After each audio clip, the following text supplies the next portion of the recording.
right? So that's my top 3 project highlights, okay? And I kind of want to emphasize something here. When I put out a posting and HR gives me back my resumes, I'm going to get like 30 to 40 resumes in the first pass.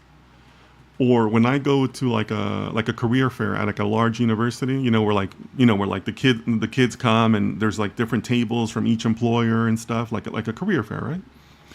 From something like that, I'm going to get like 100 plus resumes. The last one I did, I got like 120 plus resumes when I came home from that, right?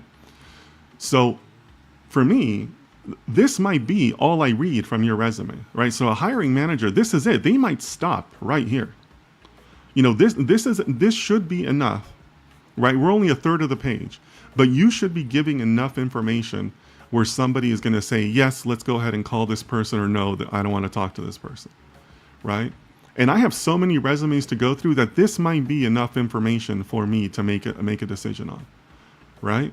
So I'm emphasizing that because for some of you, who kind of have your projects at the bottom, or you have your school first, or, other things, don't do that, right? In the top third, just give me enough information to say yes, no, because it's really all I'm looking for. I'm not going to call you from the resume and offer you the job. I just want to know yes, no.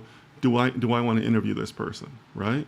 So you can push that decision by just saying, here's how to contact me, here's the skills I know, here's how I've used those skills. And we've done it in the top third of the page. And that's enough, because when